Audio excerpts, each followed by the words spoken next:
بسم اللہ الرحمن الرحیم۔ شروع کرتا ہوں اللہ کے پاک نام سے جو بہت بڑا مہربان نہایت رحم والا ہے۔ دوستوں، بہنوں، بھائیوں، السلام علیکم ورحمۃ اللہ وبرکاتہ۔ ہم اس اسلامی چینل میں بیانات کا سلسلہ جو شروع کیا ہوا ہے اس کے بیان نمبر 54 میں آپ کا ہم خیر مقدم کرتے ہیں، اور اس میں ہم بیان کریں گے کہ قرآن پاک ہدایت اور گمراہی کے بارے میں کیا بتاتا ہے۔ دوستوں، بہنوں، بھائیوں، بزرگوں، ہمارا مقصد قرآن اور سنت سے سیکھنا اور سکھانا ہے۔ قرآن پاک جو کہ تمام انسانیت کے لیے روشنی اور حکمت کے منبع کے طور پر کام کرتا ہے اور نازل ہوا ہے، اکثر ہدایت اور گمراہی کے تصورات پر بحث کرتا ہے۔ یہ دونوں موضوعات اللہ تعالیٰ اور اس کے بندوں کے درمیان تعلق کو سمجھنے کے لیے مرکزی حیثیت رکھتے ہیں، اور اس کے ساتھ ساتھ ہر فرد کی ذمہ داری ہے کہ وہ جس راستے پر چلنا چاہتے ہیں اسے منتخب کرے۔ قرآن پاک میں ہدایت کو اللہ تعالیٰ کی طرف سے ایک نعمت اور رحمت کے طور پر بیان کیا گیا ہے، جو انسان کو ایمان، راست بازی اور ابدی کامیابی کی طرف لے جاتا ہے، جبکہ گمراہی کو تکبر، نافرمانی اور حق کے انکار کے نتیجے میں پیش کیا گیا ہے۔ طاقتور آیات کے ذریعے قرآن پاک واضح کرتا ہے کہ حتمی رہنمائی صرف اللہ تعالیٰ کے پاس ہے، پھر بھی انسان اپنے انتخاب کے لیے جواب دہ ہے۔ قرآن پاک واضح کرتا ہے کہ اللہ تعالیٰ ہی واحد حقیقی رہنما ہے جو لوگوں کے سیدھے راستے پر چلاتا ہے۔ سورہ فاتحہ کی آیت نمبر 6 میں مومنوں کو دعا کرنا سکھایا گیا ہے، ہمیں سیدھے راستے کی طرف رہنمائی فرما۔ یہ آیت اس بات پر روشنی ڈالتی ہے کہ ہدایت ایسی چیز نہیں ہے جو انسان اپنے طور پر حاصل کر سکے، بلکہ اسے اللہ تعالیٰ سے مسلسل تلاش کرنا چاہیے۔ سیدھے راستے ہم مراد سچائی، ایمان اور اطاعت کا راستہ ہے جو جنت کی طرف لے جاتا ہے۔ نماز میں اس آیت کی روزانہ تلاوت گمراہی سے بچنے کے لیے الہی مدد کی مسلسل ضرورت پر زور دیتی ہے۔ اسی وقت قرآن پاک وضاحت کرتا ہے کہ ہدایت ایک اعلیٰ تحفہ ہے جو ان کے لوگوں کو دیا گیا ہے جو مخلص، عاجز اور سچائی کو قبول کرنے کے لیے تیار ہے۔ سورہ بقرہ کی آیت نمبر 2 میں اللہ تعالیٰ قرآن پاک کو خود ہدایت کے طور پر بیان کرتا ہے۔ یہ وہ کتاب ہے جس میں کوئی شک نہیں، اللہ سے ڈرنے والوں کے لیے ہدایت، یہاں ہدایت حاصل کرنے کی شرط واضح کی گئی ہے۔ یہ ان لوگوں کے لیے ہے جو تقوی رکھتے ہیں یا خدا پرستی رکھتے ہیں۔ ایسے لوگ اس پیغام سے فائدہ اٹھاتے ہیں، جبکہ وہ لوگ اس سے تکبر یا انکار کے ساتھ اس تک پہنچتے ہیں، وہ اس کی روشنی سے محروم رہتے ہیں۔ دوسری طرف گمراہی کو ان لوگوں کی حالت کے طور پر دکھایا گیا ہے جو حق کے آنے کے بعد اسے جھٹلاتے ہیں۔ سورہ بقرہ کی آیت نمبر 26 میں اللہ تعالیٰ فرماتا ہے کہ وہ اس کے ذریعے بہتوں کو گمراہ کرتا ہے اور بہتوں کو ہدایت دیتا ہے، اور نافرمانوں کے سوا کسی کو گمراہ نہیں کرتا۔ اس آیت سے معلوم ہوتا ہے کہ گمراہی لوگوں پر زبردستی نہیں آتی، بلکہ ان کی اپنی لغزش اور ہٹ دھرمی کا نتیجہ ہے۔ جب لوگ جان بوجھ کر حق سے منہ موڑ لیتے ہیں تو اللہ تعالیٰ انہیں انصاف کی شکل میں گمراہ ہونے دیتا ہے۔ قرآن پاک ماضی کی سب سے مثالیں پیش کرتا ہے جو کہ تکبر، سرکشی کی وجہ سے گمراہی میں پڑ گئی۔ فرعون کی قوم بھی ایسی ہی ایک مثال ہے۔ سورہ یونس آیت نمبر 88 میں بتایا گیا کہ فرعون اور اس کے سرداروں نے اپنی طاقت اور دولت سے لوگوں کو گمراہ کیا، پھر بھی ان کا انجام تباہی ہی تھا۔ ان کی گمراہی واضح ثبوت کے باوجود اللہ تعالیٰ کی نشانی کو تسلیم کرنے سے انکار سے ہوئی ہے۔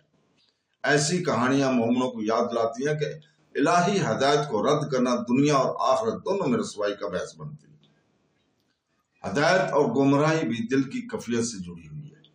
سورہ صاف کی آیت نمبر 5 میں اللہ تعالیٰ فرماتا ہے کہ جب انہوں نے کجروی کی تو اللہ نے ان کے دلوں کو ٹیڑھا کر دیا، اور اللہ نافرمان لوگوں کو ہدایت نہیں دیتا۔ یہ آیت واضح کرتی ہے کہ جب لوگ بار بار نافرمانی کا انتخاب کرتے ہیں اور حق کی راہ سے منہ موڑتے ہیں تو ان کے دلوں میں مہر لگ جاتی ہے۔ یہ مہر گمراہی کی ایک شکل ہے جسے مسلسل بغاوت کی وجہ سے سچائی کو پہچاننے کی صلاحیت چھین لی جاتی ہے۔ ان تنبیات کے باوجود قرآن پاک اس بات پر بھی زور دیتا ہے کہ جو بھی خلوص دل سے اللہ تعالیٰ کی طرف رجوع کرتا ہے اس کے لیے ہدایت اور توبہ کے دروازے کھلے رہتے ہیں۔ سورہ الزمر کی آیت نمبر 53 میں اللہ تعالیٰ فرماتا ہے کہ اے میرے بندو، جنہوں نے اپنی جانوں پر زیادتی کی، اللہ کی رحمت سے مایوس نہ ہو، بے شک اللہ تمام گناہوں کو بخش دیتا ہے، بے شک وہی بخشنے والا مہربان ہے۔ یہ آیت مومنوں کو یہ یقین دلاتی ہے کہ جو لوگ گمراہ تھے ان کو بھی توبہ اور ایمان کے ذریعے سیدھے راستے پر لایا جا سکتا ہے۔ نبی کریم صلی اللہ علیہ وسلم نے ہدایت اور گمراہی کی نوعیت بھی واضح فرمائی ہے۔ صحیح مسلم حدیث نمبر 2654 میں ہے کہ رسول پاک صلی اللہ علیہ وسلم نے فرمایا کہ اللہ جس کے ساتھ بھلائی چاہتا ہے اسے دین کی سمجھ عطا کر دیتا ہے۔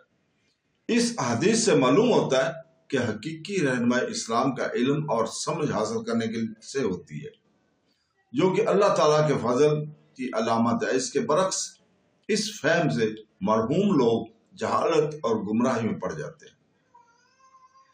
قیامت کے دن ہدایت یافتہ اور گمراہ کے درمیان آخری فرق آشکار ہو جائے گا۔ سورہ اعراف کی آیت نمبر 30 میں اللہ تعالیٰ فرماتا ہے کہ ایک جماعت کو اس نے ہدایت دی اور ایک جماعت گمراہی کے مستحق تھی۔ در حقیقت انہوں نے اللہ کو چھوڑ کر شیطانوں کو اپنا ساتھی بنا لیا تھا، جبکہ وہ سمجھتے تھے کہ وہ ہدایت یافتہ ہیں۔ یہ آیت تنبیہ کرتی ہے کہ بعض لوگ باطل کی پیروی کرتے ہوئے خود کو راہ راست پر بھی مانتے ہیں، لیکن حق اس وقت کھل کر سامنے آ جائے گا جب وہ اللہ کے سامنے کھڑے ہوں گے۔ یہ بات بھی اہم ہے کہ ہدایت اللہ تعالیٰ کی طرف سے ہے، لیکن انسانوں پر اس کی تلاش اور کوشش کرنے کی ذمہ داری ہے۔ قرآن پاک بار بار انسانوں کو غور کرنے، سوچنے اور عقل کو استعمال کرنے کی دعوت دیتا ہے۔ سورہ کہف کی آیت نمبر 29 میں اللہ تعالیٰ نے اعلان کیا ہے کہ اور کہو حق تمہارے رب کی طرف سے ہے، تو جو چاہے ایمان لائے اور جو چاہے کفر کرے۔ یہ آیت ظاہر کرتی ہے کہ عقیدہ اور رہنمائی انتخاب ہے اور ہر شخص اپنے راستے کے لیے جواب دہ ہے۔ قرآن پاک ہدایت کو ایک خدائی تحفہ کے طور پر پیش کرتا ہے جو امن، راست بازی اور ابدی کامیابی کی طرف لے جاتا ہے، جبکہ گمراہی، تکبر، نافرمانی اور حق کے انکار کا نتیجہ ہے۔ ہدایت صرف اللہ تعالیٰ کی طرف سے ملتی ہے، لیکن انسان کو خلوص، عاجزی اور صراط مستقیم پر چلنے کی خواہش کا مظاہرہ کرنا چاہیے۔ دوسری طرف گمراہی اس وقت ہوتی ہے جب لوگ جان بوجھ کر منہ موڑ لیتے ہیں اور مسلمان مسلسل بغاوت کی وجہ سے ان کے دلوں پر مہر لگ جاتی ہے۔ قرآن مجید اپنی آیات اور نبی کریم صلی اللہ علیہ وسلم کی تعلیمات کے ذریعے انسانیت کو ہدایت حاصل کرنے، گمراہی سے بچنے اور اللہ تعالیٰ کی طرف آخری واپسی تک راہ حق پر ثابت قدم رہنے کی دعوت دیتا ہے۔ تو دوستو، بہنوں، بھائیوں، بزرگوں، ہم آج کی بحث کا اختتام اسی عاجزانہ اپنی دعا کے ساتھ کرتے ہیں کہ اللہ تعالیٰ ہمارے دلوں کو پاک کر ہمارے اعمال کو قبول فرما، ہمارے گناہوں کو معاف فرما اور ہمیں اپنے شکر گزار بندوں میں شامل فرما۔ آمین ثم آمین۔ اللہ حافظ۔